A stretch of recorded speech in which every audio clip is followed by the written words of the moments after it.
boys and girls. For reading, we have been working on our book, Where is Home, Little Pip? And so if you don't have your things, you're going to need to get your book out because we're going to be looking at it closely today. So go ahead and pause the video if you need to and get your book out. All right, we're gonna talk about more details in our story and how authors and illustrators use pictures and words to give us clues about different things in the story.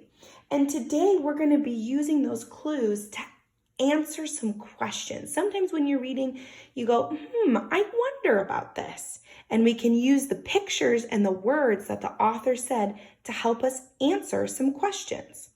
All right, so get your book out. Remember, this part of the book is the front cover. If you flip it over, this is the back cover. And here is our title. It's Where is Home, Little Pip? And then our author is Karma Wilson. She wrote the words. And our illustrator is Jane Chapman. She drew the pictures. Here's our end page. And then here's our title page. It has our title again, our author and illustrator, and a picture in the middle. Now we're actually going to turn the page, keep going, to this page right here. Okay, this is where we're going to be reading today. And so if you need to pause the video to get to this page, go ahead and do that. Pause it and get to this page. All right, let's start reading. It says, Mama and Papa always said, "Don't wander far, little Pip." And she didn't. And every night Pip's parents sang, "Our home is where the land is free, from hill or mountain, twig or tree, in our pebbly nest by the stormy sea, where Mama and Papa and Pip makes three."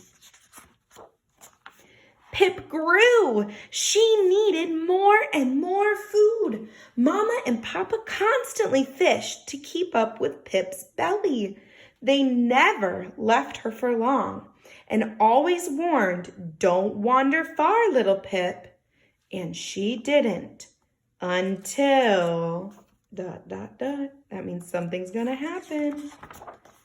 One day, Pip saw a feather. It glittered black against the white ice, and Pip chased after it, flap, flap, slap. But when she got close, poof! A gust of freezing wind fluttered the feather by. Flap, flap, slap, and Pip chased. And chased, and chased, and chased. "Gotcha!" she cried. But when she turned for home wasn't there. As far as Pip could see, there was no pebbly nest, no penguins, and worst of all, no Mama and no Papa. "Where is home?" Pip cried, and nobody answered. So Pip set off to look. We're going to pause there, and I want you to go back to this page. Now, I have a question for you.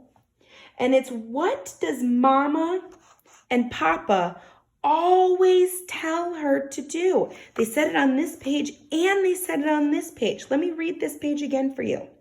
Mama and Papa always said, "Don't wander far, little Pip." And she didn't.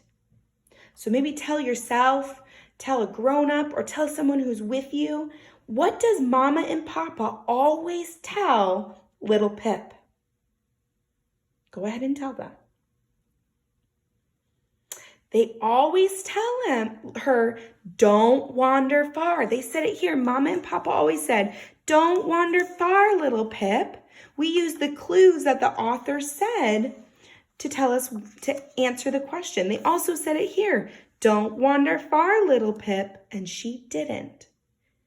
So the author gave us clues to tell us what Mama and Papa always say.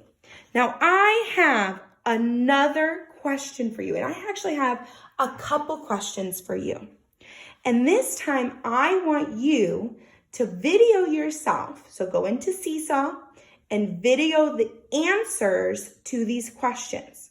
So we're going to use the clues in this story to answer the question. Let me tell you the questions before you go off to Seesaw. So the first question, we're going to turn to this page. And it says, Pip grew. She needed more and more food. Mama and Papa constantly fished to keep up with Pip's belly. But they never left her for long and always warned, don't wander far, little Pip. And she didn't. So I have two questions about this that I'm wondering, and I want you to video yourself and answer these questions. So the first question is, why does Pip need more food? Look at the words. Maybe your grown-up can help you read the words again. Why does Pip need more food? Think about the answer to that question that we read in our story, and then video yourself answering that question. My next question is, how does Pip get the food? She needs more food. How does she get it? So video yourself answering that question. Then go to this page, and it says, one day Pip saw a feather. It glittered black against the white ice, and Pip chased after it. Flap, flap, slap. But when she got close, poof, a gust of freezing wind fluttered the feather away. Flap, flap, slap, and Pip chased. So now I have another question for you. And I'm wondering, what made the feather move? What made the feather move? So these are my three questions that I want you to answer. So now you're going to go into Seesaw. You're going to click on Add Response to the slides for today and make a recording. And my questions are, why does Pip need more food? My next question is, how does Pip get food? And my third question is, what made the feather move? So now you use the clues that the author gave us in the story to answer these questions. Okay? Now go into Seesaw, click Add Response, and record yourself answering these three questions. And if you need a grown-up to help you tell what the questions are again, they can help you. Okay? I hope you have fun, and I can't wait to see your responses.